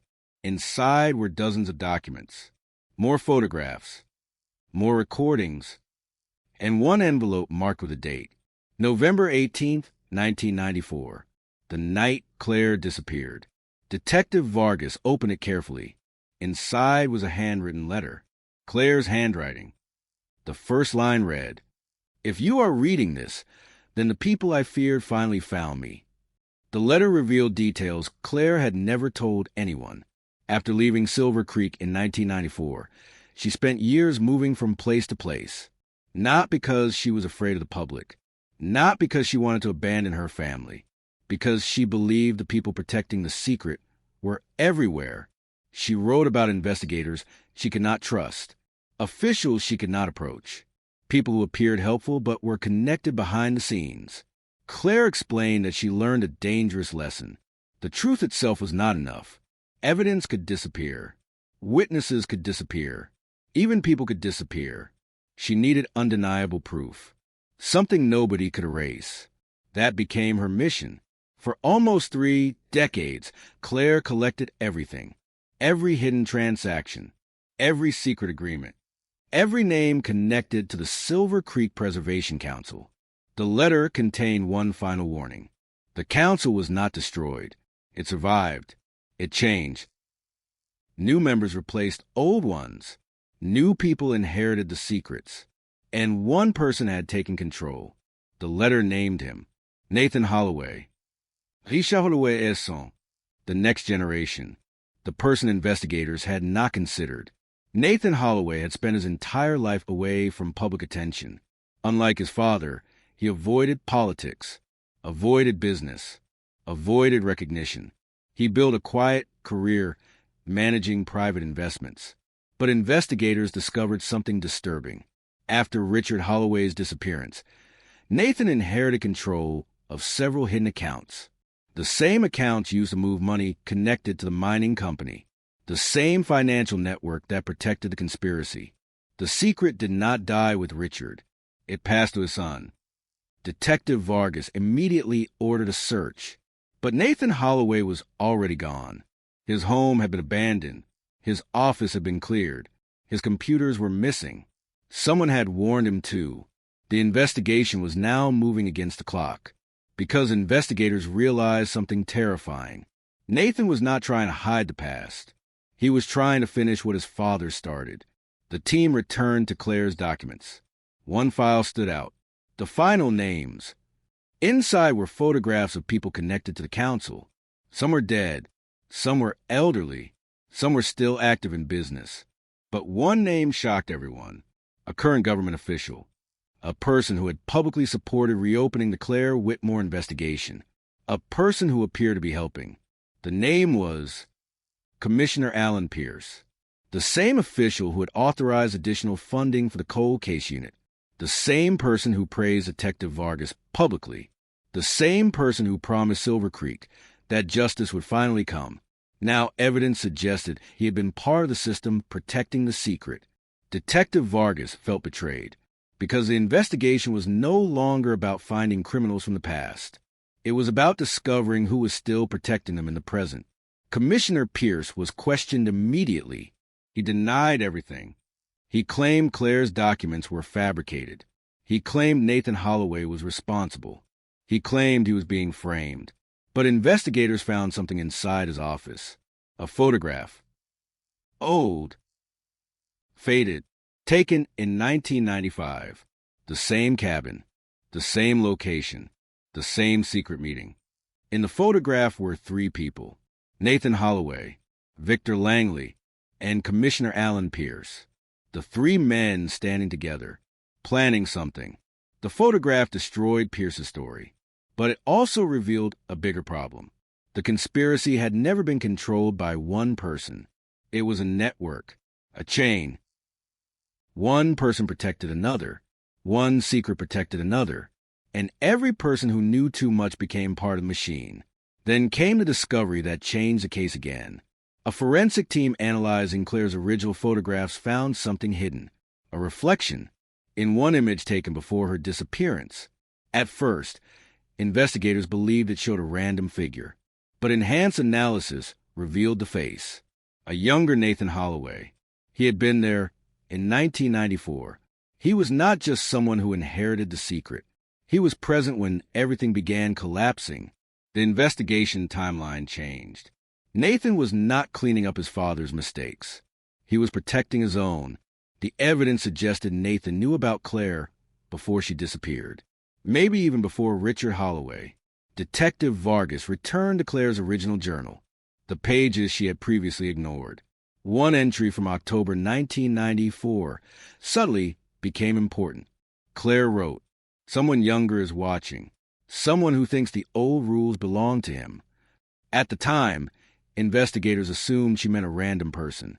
Now they knew she meant Nathan Holloway, the person who followed the conspiracy into a new generation, the person who had spent years protecting the family name, the person who wanted Claire silent. The search for Nathan intensified. Then investigators received a message, a voicemail, from an unknown number. Claire's voice. Weak, quiet, but alive. She said only, "Don't trust the person who finds me." The message ended. Detective Vargas listened again. The meaning was clear. Someone would eventually claim they found Claire. Someone would appear to save her. But Claire believed that person could not be trusted. The question became, who had Claire contacted before disappearing? Who knew where she was? And who was trying to control the final evidence? Then investigators discovered one final piece of information. The voicemail had not been sent from Nevada. It came from inside Silver Creek, from a building that should have been empty, the old sheriff's office, the same place where the original investigation began, the same place where Claire's case had been buried for decades. Detectives arrived within minutes. The building was dark. The doors were locked. But inside, a light was still on. On the desk sat a single folder. No name. No label. Only one sentence written across the front. The person you are looking for has been beside you the entire time. And underneath, a fingerprint. A fresh fingerprint. One that belonged to someone investigators trusted. The fingerprint on the folder changed the entire investigation. For 29 years, investigators had searched for the person who made Claire Whitmore disappear. They searched abandoned mines, hidden records, fake identities, secret organizations. They searched for a stranger hiding in the shadows. But now the evidence suggested something far more disturbing. The person they were looking for had never been hiding. They had been standing close, watching, helping, guiding the investigation. Detective Elena Vargas stared at the fingerprint report. The laboratory technician placed the results on the table.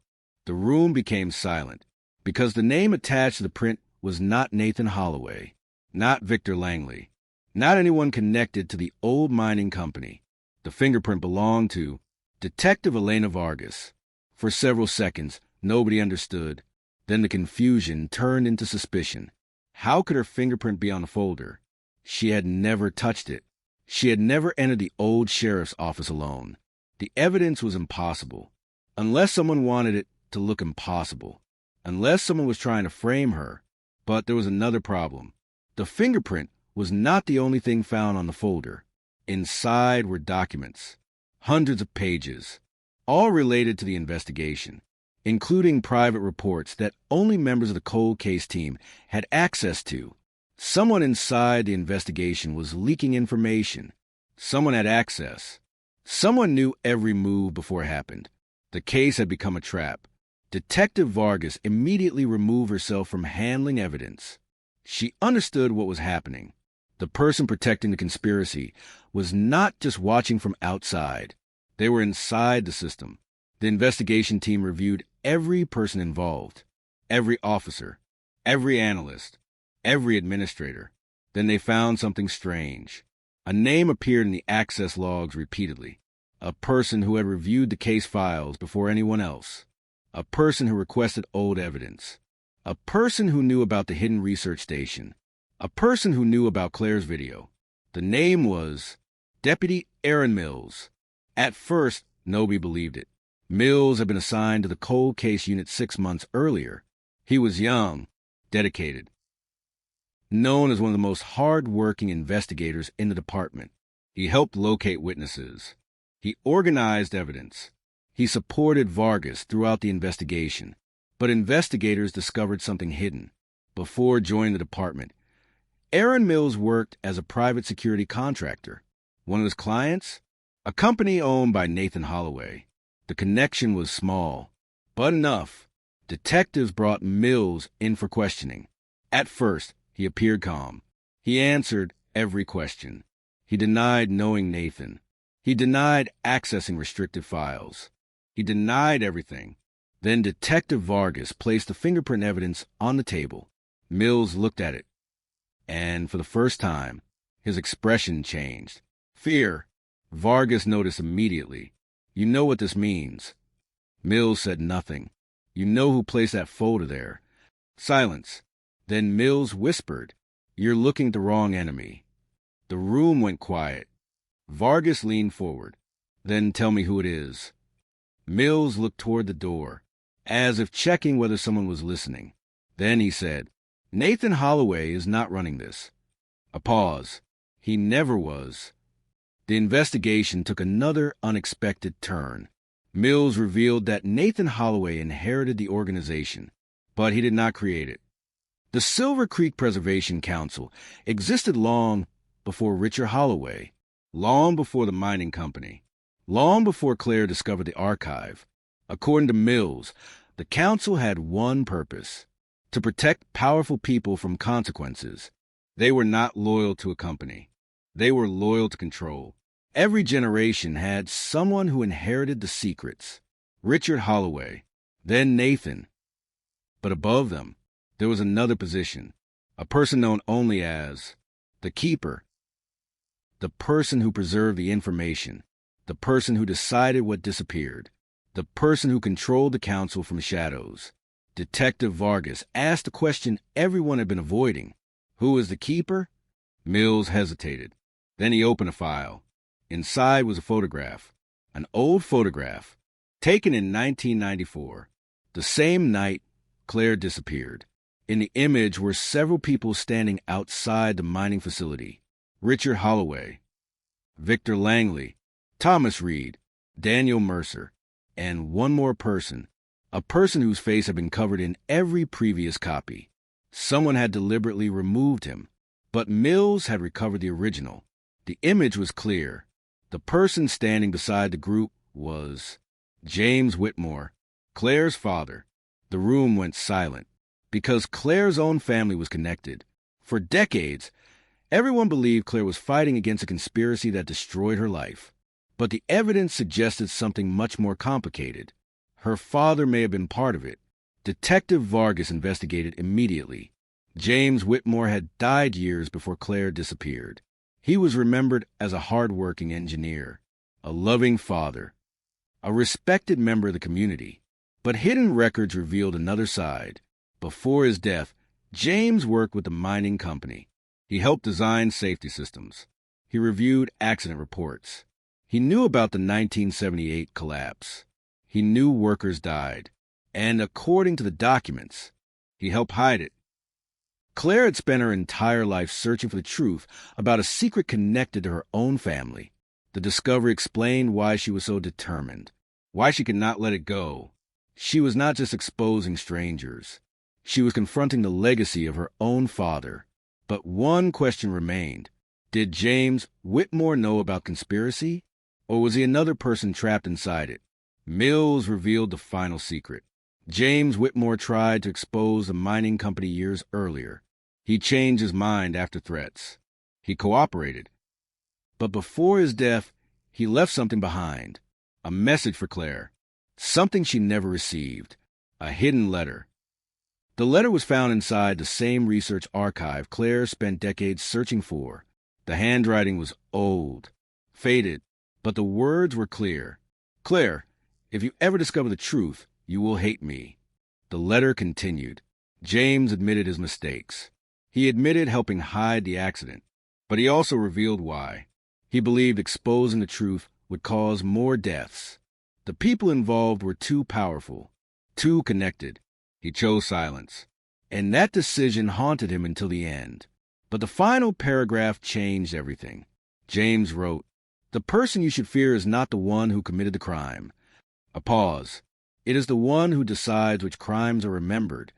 Detective Vargas understood. The keeper, the person controlling the story, the person who decided what the world knew. The investigation had finally reached the center, but then another message arrived, this time from Claire.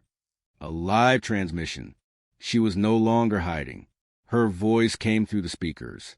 "Elena." The detective froze. Claire knew her name. "I know you found the letter." A pause. "I know you found a photograph." Another pause. "But there is something you still don't understand." The audio crackled. Then Claire said the words that changed everything. "The keeper is not protecting the past." Silence. "The keeper is protecting what happens next." The transmission ended, and seconds later, every screen inside the investigation office went black. The files disappeared. The evidence servers were erased. The entire case database vanished. Someone had entered the system. Someone with access. Someone powerful enough to destroy 29 years of evidence in seconds. And Detective Vargas finally understood. They were not chasing someone trying to hide history.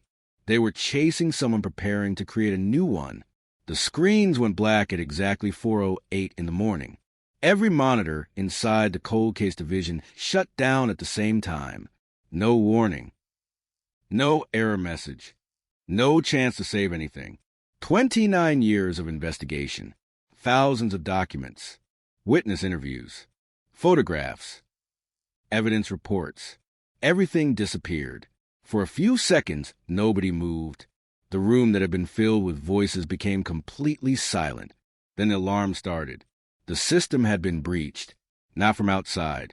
From inside. Someone had used authorized credentials. Someone who knew exactly where the files were stored. Someone who understood how the investigation worked. Detective Elena Vargas looked around the room.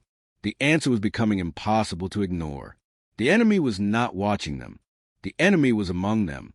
The attack forced investigators to rebuild the case manually.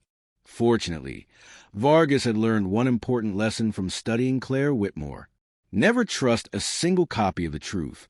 Claire spent 29 years creating backups, hidden drives, printed documents, physical evidence. She knew digital records could disappear. She knew information could be erased with a few commands. That was why she survived. That was why the truth survived. But the attack revealed something more dangerous.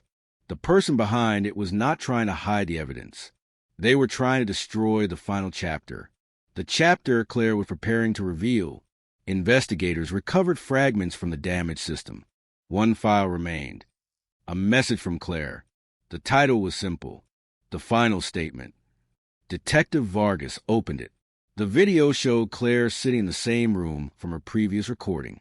But this time, she looked different. Older, tired, but calm. She looked directly into the camera. "I know you are close." A pause. "I know they're trying to stop this." She placed several documents on the table. The truth about Silver Creek was never just about money. She lifted one file. It was about power.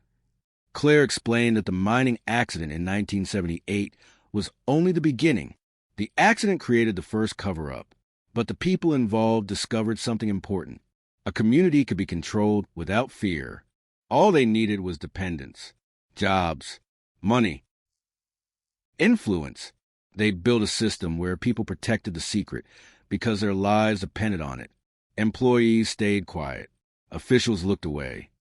Investigators followed orders. The town itself became part of the cover-up. Claire continued. The worst secrets are not hidden because someone protects them. They are hidden because everyone benefits from forgetting. The video then revealed the final piece. The keeper was not one person. It was a role. A position passed from one generation to the next. A person chosen to maintain control. Richard Holloway inherited it, then Nathan Holloway. But before them, someone else held the position. Someone who created the system. The original keeper. Claire looked down at the documents, then said the name, William Whitmore. Her grandfather. The revelation shocked investigators. Claire's family had been connected to the secret from the beginning. Her grandfather helped build the foundation of the system. Her father continued it. And Claire spent her entire life trying to destroy what her family created. But there was one detail that made everything more complicated. Claire explained that William Whitmore eventually regretted what he built. He realized the system had become something uncontrollable. The people who inherited the role became more ruthless, more powerful, more willing to destroy anyone who threatened them. William tried to dismantle the organization. That was why he disappeared from public life. That was why the records were hidden. But before he died, he left instructions. A final archive. The Holloway Archive. The archive Claire spent decades searching for. The archive was not just evidence. It was a weapon, because inside it was proof of every person involved, every payment, every decision, every order. But Claire revealed something terrifying. The archive had never been hidden. It had been protected by someone unexpected, someone who appeared to be helping her. Detective Vargas immediately knew. There was only one person who fit, someone with access, someone who knew where Claire was, someone who knew the investigation, someone who had been guiding them. Deputy Aaron Mills, the young investigator who revealed the keeper, the man who claimed he was helping expose the conspiracy, the man who had access to everything. Investigators rushed to find him. His office was empty. His apartment was empty. His phone was abandoned. But unlike everyone else who disappeared, Mills left something behind. A note. Only one sentence.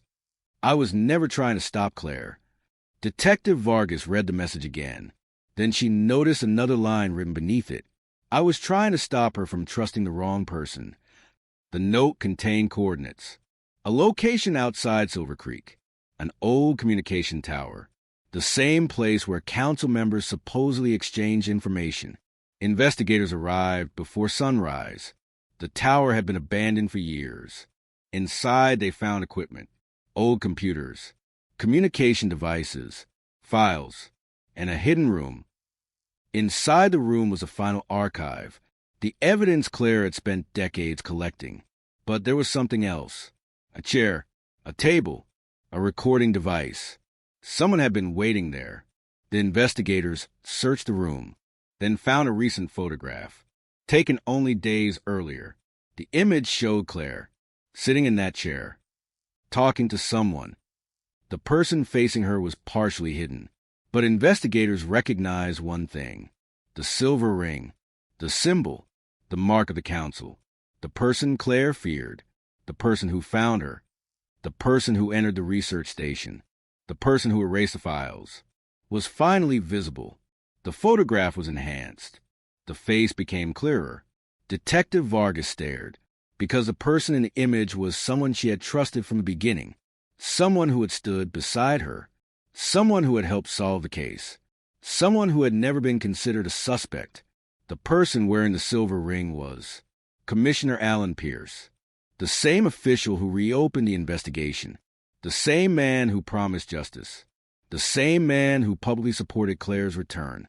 He was not trying to expose the truth. He was trying to control it. But before investigators could arrest him, they received one final message. From Claire. Her voice was barely audible. Elena. A pause. He knows you found the archive. The recording continued. He's not running. Silence. He's coming for it. Then Claire whispered the words that sent investigators racing back to Silver Creek. The keeper never leaves a story. The message ended, And when Detective Vargas looked toward the town below, she saw something impossible. A convoy of vehicles entering Silver Creek, police vehicles, government vehicles, and at the front, Commissioner Alan Pierce, driving toward the evidence, driving toward the archive, driving toward the final battle over the truth that had been buried for 29 years.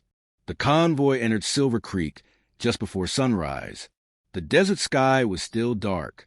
The streets were empty. Detective Elena Vargas watched from the second floor of the old sheriff's office. Below her, vehicles stopped one by one. Government plates, private security, official cars. And at the center of it all, Commissioner Alan Pierce, the man who promised justice, the man who reopened the investigation, the man who stood beside Claire's supporters and told the town that the truth would finally be revealed. Now he was arriving before investigators could secure the evidence, before the public could see it, before anyone could stop him. Vargas understood immediately. Pierce was not coming to negotiate. He was coming to control the ending. The archive was no longer just a collection of documents. It was proof of decades of corruption. It contained names, payments, orders, connections, people who built their careers by hiding the truth. And Pierce knew exactly what would happen if the world saw it. Everything would collapse. The team inside the sheriff's office moved quickly. The archive was transferred into protective custody. Digital copies were created. Multiple backups were sent to federal investigators. Claire's greatest lesson had become their greatest advantage. The truth could not exist in one place anymore. It had to exist everywhere. Outside, Commissioner Pierce entered the building. Calm, confident, almost relaxed. He did not look like a man caught in a conspiracy. He looked like someone arriving at work. That was what made him dangerous. He believed he was still in control. Pierce walked through the old sheriff's office and looked around. The place had changed little since 1994. The same hallway, the same evidence rooms, the same walls where Claire's missing posters once hung. He stopped in front of a faded photograph. Claire Whitmore, young, smiling. Before everything changed, then Pierce spoke. She was always stubborn. Nobody answered. Detective Vargas stepped forward. You know where she is. Pierce looked at her. A small smile appeared. You finally understand. The room became silent. You spent all this time looking for a killer. He looked around. But this was never about killing Claire. Vargas watched carefully. Then what was it about? Pierce looked toward the evidence boxes. Control. The word hung in the air. Pierce admitted he knew about Claire's investigation from the beginning. He knew she found the mining records. He knew she discovered the Holloway archive. He knew she was getting closer. But he claimed he never wanted her dead. He wanted her contained. Because Claire had one weakness. She believed the truth could fix everything. Pierce believed the opposite. He believed the truth destroyed everything. Families, communities, institutions. He believed people needed carefully managed stories, not reality. Vargas listened. But she noticed something. Pierce was not defending himself. He was explaining himself, like he truly believed he was right. That was the most disturbing part. He did not see himself as a criminal. He saw himself as a protector, a person making difficult decisions. The same excuse used by every person before him. Richard Holloway, Victor Langley, the old council members. All of them believed they were protecting something. But what they protected was power. Then Vargas asked the question that mattered. Where is Claire? For the first time, Pierce's expression changed. A small hesitation. A moment of uncertainty. And Vargas noticed. Because Pierce knew. He knew exactly where Claire was. Before he could answer, every phone inside the building received a message. A video file. From Claire. Everyone stopped. The screen opened. Claire appeared again. But this time, she was not alone. Standing beside her was Deputy Aaron Mills, the man everyone thought had betrayed the investigation, the man everyone suspected. But now the truth was different. Mills looked directly into the camera. My entire career was built around finding the people who disappear. He paused. But I learned something. He looked at Claire. Sometimes people disappear because the world is not ready to hear why. Claire continued. She explained that Aaron Mills had been helping her for years, not protecting the conspiracy, destroying it. He infiltrated the remaining network. He tracked the new members. He gathered evidence. He helped Detective Vargas because he knew she was the first investigator in decades who truly wanted the truth. The fingerprint, the folder, the leaks, all of it was part of a larger plan. Mills had been trying to identify the remaining members of the council, but there was one person he could never prove, Alan Pierce. Until now, Claire looked into the camera. Alan believes he owns the truth. A pause. He believes controlling information means controlling reality. She shook her head, but he made the same mistake everyone before him made. He underestimated people who remember. The video revealed the final archive location, not the evidence room, not the research station, a hidden server outside Nevada, a place where every document had already been copied. The truth was no longer one file. It was hundreds, thousands, impossible to erase. Pierce watched the video in silence. Then something changed. The confidence disappeared because he realized he had lost, not because of the evidence, because the evidence was already everywhere. He looked at Vargas. You think this fixes anything? Nobody answered. Pierce continued. You think exposing us brings back the dead? His voice became louder. You think Claire gets her life back? The room remained silent, because those were the first honest words he had spoken. The truth did not undo the damage. It did not restore lost years. It did not erase pain, but it gave people something they had been denied. The right to know. Federal agents moved forward. Commissioner Alan Pierce was placed under arrest. The man who spent decades controlling the story finally became part of it. But one person was still missing, Claire Whitmore. After the video ended, investigators traced a signal, a remote location, a small cabin near the northern Nevada mountains. They arrived within hours. The door was unlocked. Inside was a table, a camera, a notebook, and a final letter. Claire's handwriting. She wrote, For 29 years, you believed I was gone. The person I was in 1994 disappeared that night, but the person who survived carried the truth forward. She explained that she could not return to the life she lost. Too much time had passed. Too many memories had changed. But she wanted one thing, for people to stop asking why she disappeared, and start asking why she had to. The final line of the letter was simple. A cold case is not a case that has no answers. It is a case where the truth has been waiting for someone brave enough to find it. Detectives searched the area, but Claire was gone. Again, no footprints, no vehicle, no explanation. Just like 1994. The difference was, this time, she left behind the truth. And in Silver Creek, after 29 years of silence, the town finally knew what happened. But one question remained. Where did Claire Whitmore go after finally exposing everything?